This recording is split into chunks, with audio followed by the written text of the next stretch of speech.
मैं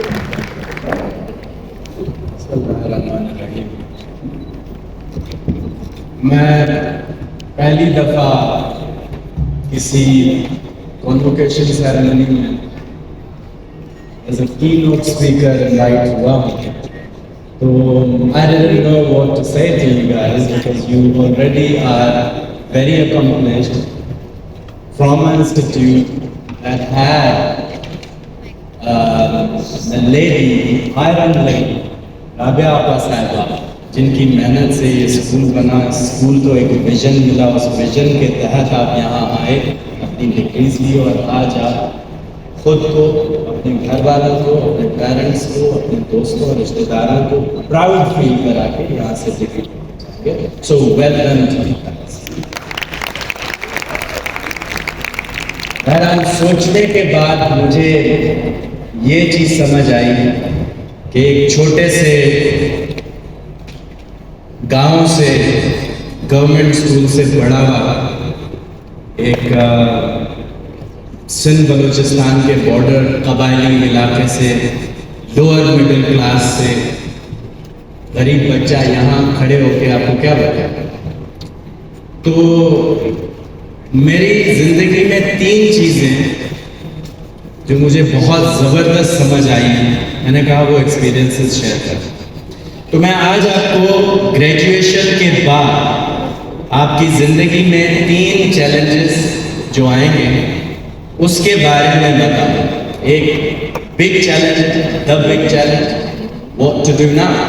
we have done our courses and we have got the degree and now what. So that's your big challenge, and then comes the bigger challenge, and then finally the biggest challenge. और वो challenge बहुत important है, इस पर मैं आऊँगा। पहला तो जो बिग चैलेंज है वो ये है कि अब डिग्री मिल गई, अब मार्केट में जाएं और किस तरह हम जॉब्स में पैसे बनाएं या अपने आर्ट को रिकग्निशन दिलवाएं और किस तरह अपना फ्यूचर बनाएं। मेरा ख्याल है कि ये सबके जहनों में ये चीज़ होगी, या अगर किसी के जहन में नहीं है, कुछ और है, तो माजरत चाहता हूँ। तो सबसे पहले तो ये चीज़ मैंने सीखी है कि एनीवन, वो देखिए ना रेटाटुई, वो फेमस फ्रेंच शेफ का एनीवन कैन कुक, तो चूहा भी कुक बन जाता है, right. So anyone can achieve whatever he wants. एक दफा अपने जहन को जरूर समझो। आपको जो ब्रेन मिला है, अल्लाह पाक ने वो ब्रेन दिया है आपको, उसकी कैपेसिटी वो है जिसके ऊपर लॉज ऑफ फिजिक्स अप्लाई नहीं होते। फॉर एग्जाम्पल, अगर मैं आपको ये बोलूं कि 1 मिनट के लिए आंखें बंद करके ये सोचें कि आप हवा में उड़ रहे हैं, तो आपका दिमाग वो इमेजिनेशन आपको दिखाएगा और आप उड़ रहे हैं। लेकिन इन the physical world, for us, that is right now in this time of the century, not possible, क्योंकि gravity है, gravity नीचे गिरा है। But your mind does not get affected by the laws of physics, by the laws of gravity। तो उस mind को हम societal hypocrisies के नजर क्यों करें? जो सोसाइटी हमें ऑब्स्टेकल्स देती है, आप ये नहीं कर सकते, आप वो नहीं कर सकते। मेजॉरिटी भाग दौड़ लगी पड़ी है कि डॉक्टर बनना है, इंजीनियर बनना है। अब आहिस्ता आहिस्ता थोड़ा लॉ की तरफ आ रहे हैं। और आर्ट्स को, मैंने आर्ट्स, फाइन आर्ट्स तो नहीं, लेकिन मैंने बैचलर ऑफ आर्ट्स किया हुआ है, और आर्ट्स को हम समझते हैं कि ये वो वाले बच्चे हैं जिनको कुछ नहीं है, ना इंजीनियरिंग ना मेडिकल, तो जो बचे कुछ थे वो यहाँ है। लेकिन ऐसा नहीं है। आप वो लकी लोग हैं जिनको अपने जहन के साथ, अपने पैशन के साथ जाने का मौका मिला, और आपके पेरेंट्स को भी खराज तहसीन के आपको उन्होंने सपोर्ट किया इस बार। तो ये बड़ा इम्पोर्टेंट है, क्योंकि जब हम प्रोफेशनल लाइफ में चले जाते हैं 10-15 साल के बाद, तो कोई ये नहीं देखता कि डॉक्टर कौन था, इंजीनियर कौन था, हर कोई सक्सेस का लेवल चेक करता। इंटरमीडिएट जब आया, मैट्रिक मैंने पास किया, हमारे छोटे से शहर में, गांव में हम चीटिंग करके एग्जाम से मैट्रिक में किया, मैंने चीट किया। लेकिन फर्स्ट ईयर में पहली दफा ये समझ आई, प्रेशर था कि डॉक्टर बनना है। मैंने कहा कि वो आमिर खान ने कहा था ना, काबिल बनना, वो उस वक्त समझ आई कि काबिल बनना। फर्स्ट ईयर में बगैर चीटिंग के उन स्कूल और कॉलेजेस में जहां पर अटेंडेंस की कोई रिक्वायरमेंट नहीं होती थी, टीचर से ज्यादा हमें पता होता था, वहां से मेहनत करके फर्स्ट ईयर के एग्जाम्स दिए और रिजल्ट जब आया तो 5 नंबर थे।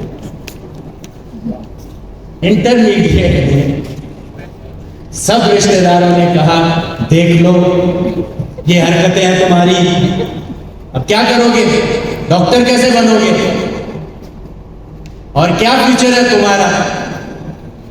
मुझे पता नहीं था, मैं कहा देख लेंगे, मुझे आंसर्स नहीं थे मेरे पास उस वक्त। लेकिन फिर इंटरमीडिएट में मेहनत की और सारे के सारे एग्जाम्स दिए, फिर रिजल्ट आया और मैं हुआ पास 12 के 12 पेपर्स।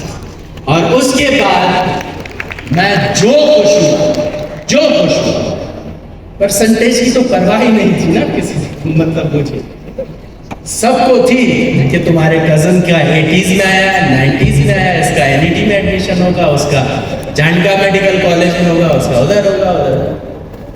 मेरी percentage I 55 and I am proud of that 55% even today, right? क्योंकि उसके बाद मैं देखता हूं कि जिनके 87% कॉपी करके आए थे, वो आज भी मेरे उस छोटे से शहर में बैठे हुए कोई छोटी मोटी नौकरी कर रहे हैं या दुकान चला रहे हैं, कुछ कर नहीं पाया। लेकिन मैं उस छोटे से शहर से उठा, निकला, कराची आया, यहाँ से बीए किया, टॉप किया अपने डिपार्टमेंट में, इंग्लैंड गया, एलएलबी की, एलएलएम की, बार एट लॉ किया, अमेरिका में पब्लिक प्रोसिक्यूटर के साथ काम किया, इंग्लैंड में प्राइवेट लॉ फर्म्स के साथ काम किया और यहाँ आया। और यहाँ पे जो केसेस मैं दो सिर्फ बताऊंगा कि एक में तो सिंध गवर्नमेंट का लॉ कॉन्स्टिट्यूशनल वायरीज ने उसको चैलेंज करके पूरा का पूरा लॉ स्ट्राइक डाउन करा दिया, और दूसरा 401 गवर्नमेंट सर्वेंट्स नर्सेस थे ग्रेड 16 के, उनकी नौकरियां जा चुकी थी और नौकरियां बचाई। बहुत सारे केसेस हैं, लेकिन ये सारे तो जो विजन है, दिमाग जो है, उसको तो आपने ना फ्लूइड रखना है, जो वो है। अल्लाह ने दिमाग को फ्लूइड बनाया, थोड़ा सा टच करेंगे ना हाथ से खराब हो जाए, उस फ्लूइड को सीमेंट ना बनाए। जिस तरह आर्ट्स में कहते हैं ना, जो है आपके जहन में वो कैनवस पे आ जाए, तो जब वो फ्लूइड ब्रेन होगा तो ही कैनवस पे अच्छी चीजें आएगी। ओपन लाउड हो जाए अपने गोल सेटिंग में और विजन सेटिंग में। अगर आप में से किसी को ये लगता है ना कि कोई प्राइम मिनिस्टर नहीं बन सकता इस मुल्क का, तो गलत लगता है। अगर आप ये सोचे, 3 चीजें चाहिए आपके विजन के लिए। एक है इमेजिनेशन, आप इमेजिन करें कि मुझे ये बनना है, उसके बाद उस पर फेथ रखें। देखिए, हम रिलीजियस लोगों को अगर देखते हैं, बहुत ऐसी जगह होती है जहां पे रिलीजियस तो नहीं बोलूंगा, लेकिन कल्चरल हिपोक्रेसीज और बिलीफ में इतना वो लोग बिलीफ रखते हैं कि उनको नुकसानदेह चीजें नुकसान नहीं देती। मतलब आग के ऊपर चले जाए उनको नहीं जलन होती, क्यों? बिलीफ। मुर्शिद क्या करता है? मुर्शिद कुछ भी नहीं करता। मेरा मुरीद का बिलीफ है कि ये कुछ करेगा तो मैं सही हो जाता, मुर्शिद कुछ नहीं करता। ये बिलीफ बहुत इंपॉर्टेंट है आपके अपने विजन में। उसके बाद द मोस्ट इंपॉर्टेंट थिंग, जो चाहे वो पहली 2 हो, तीसरा ये ना हो, तो कुछ नहीं होगा, एक्शन।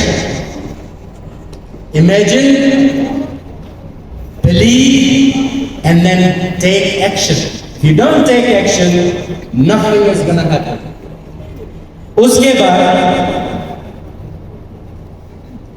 आपके जितने भी ऑब्स्टेकल्स हैं उनको भूल जाएं और अपने गोल्स को, विजन को ज़हन में रख के आगे चलें। 1973 में हार्वर्ड यूनिवर्सिटी में एक रिसर्च हुई थी और पूछा गया कि तुम लोगों के पास गोल्स हैं, सब ने कहा 100% गोल्स।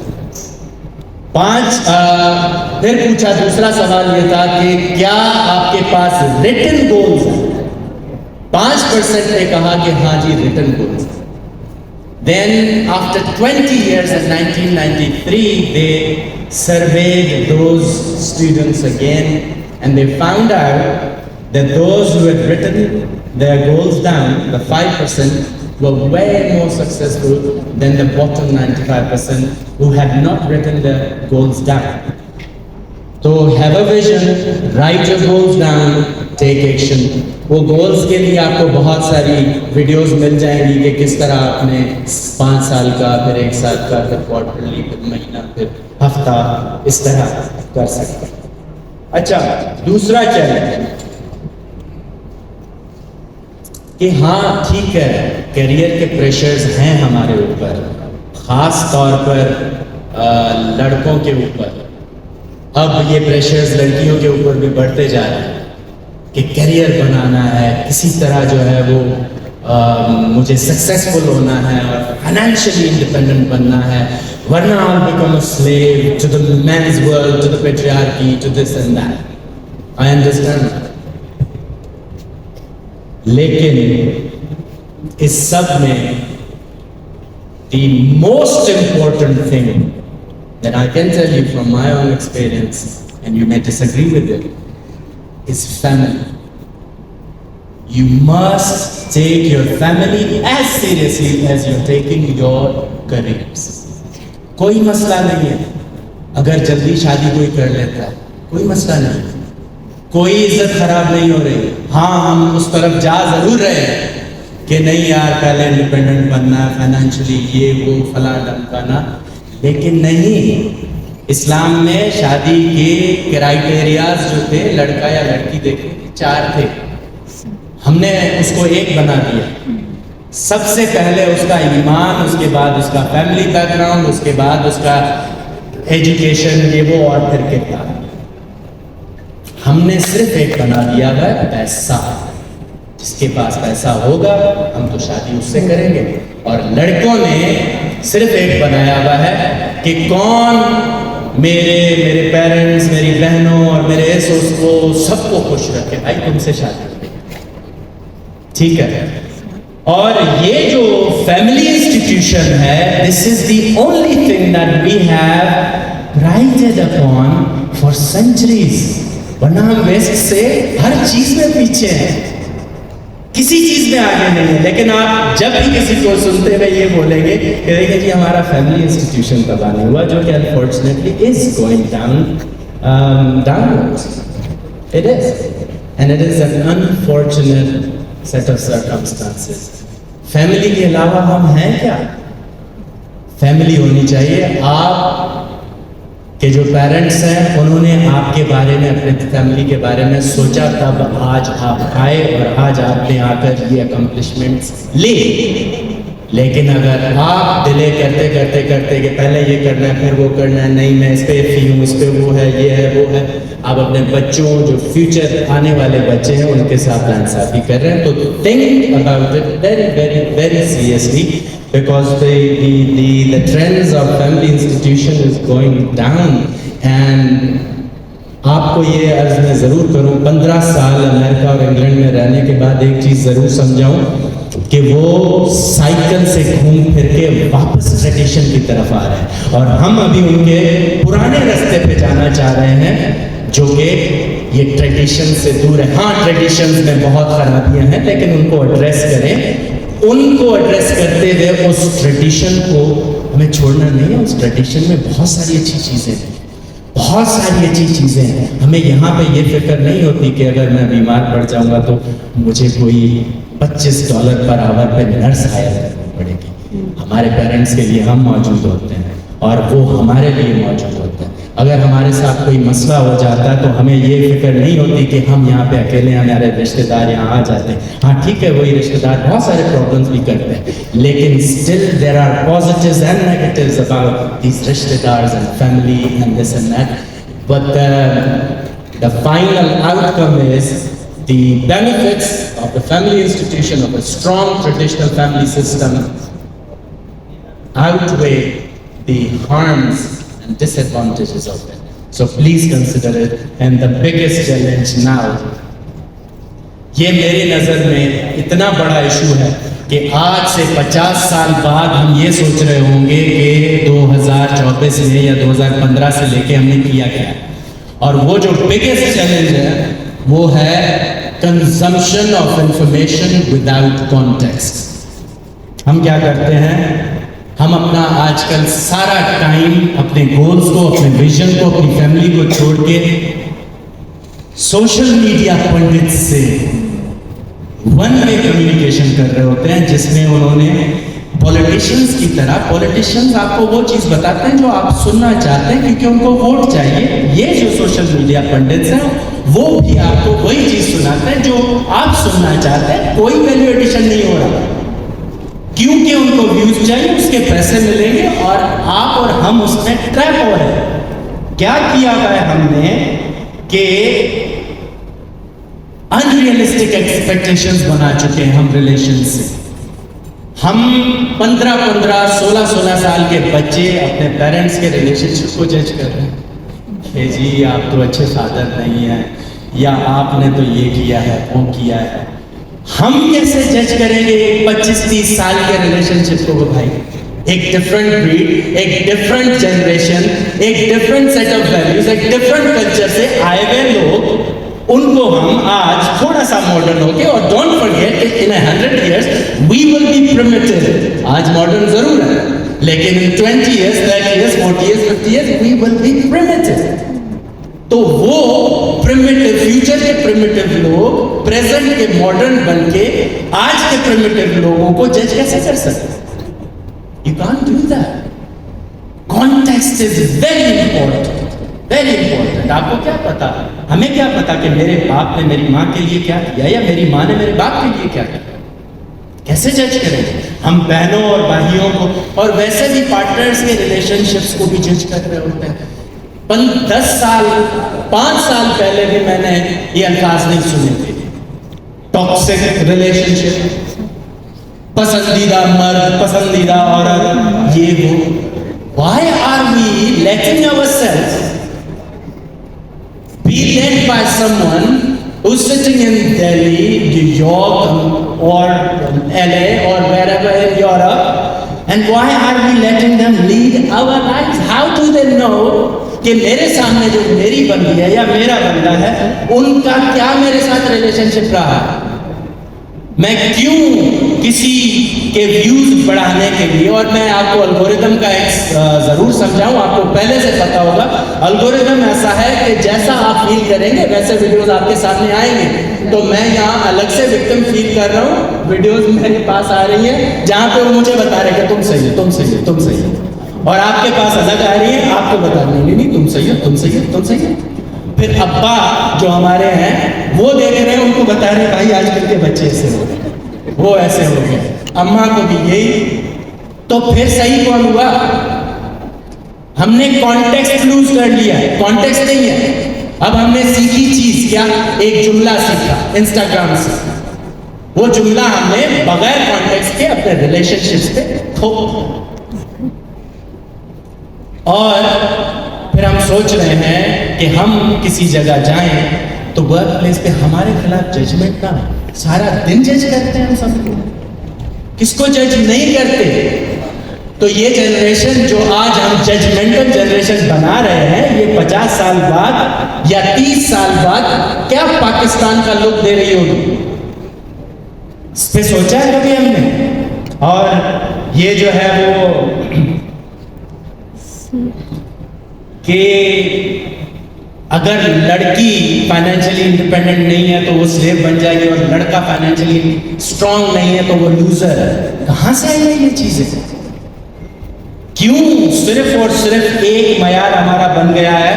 और फिर जो है वो जो इंस्टा पे ये लोग बैठे हुए होते हैं, वो nobody knows them. We don't know whether they have a degree in psychology, whether they have a degree in relationship, in any field at all. For all we know, he or she could be a high school dropout who couldn't even finish his school or her school. और उसको हम सुन के अपनी जिंदगी को guide कर रहे हैं, और फिर उनकी इंटरप्रिटेशंस पे बेस करके हम अपने रिलेशंस को जज कर रहे होते हैं। और फिर क्या होता है? फिर आप देख रहे हैं कि पाकिस्तान के अंदर आजकल, और मैं वकील हूं, मैं आपको बता सकता हूं कि पाकिस्तान के अंदर आजकल डिवोर्स का रेट बढ़ चुका है। क्यों? क्योंकि हम अपने सामने खड़े हुए लोगों के कॉन्टेक्स्ट को छोड़ के एक सोशल मीडिया के पंडित के एक सेंटेंस के ऊपर अपने पूरे रिलेशनशिप को जज करके उसको तबाही की तरफ लेके जाते हैं। And we must not do that at all, because if we keep doing this, in about 20 years time, आज का जो सर्वे है कि जी तकरीबन 1.5 करोड़ से ज़्यादा 35 साल के ऊपर उम्र वाली लड़कियां सिंगल बैठी हुई हैं, और कोई 3 करोड़ से ज़्यादा लड़के सिंगल बैठे हुए हैं जो अपनी शादी का इंतज़ार कर रहे हैं। तो ये कहाँ जाएगी चीज़? तो करियर के साथ साथ फैमिली, और फैमिली के साथ साथ ये जो आप कंजम्पशन ऑफ इंफॉर्मेशन कर रहे हैं, इसको किस तरह आपने कंज्यूम करना है, ये आपने डिसाइड करना है। तो इन 3 चीज़ों के साथ मैं आपको छोड़ूंगा, और thank you so much for listening to me very patiently, listening to me. Thank you very much. Thank you for your remarkable keynote speech. Your words have truly inspired us.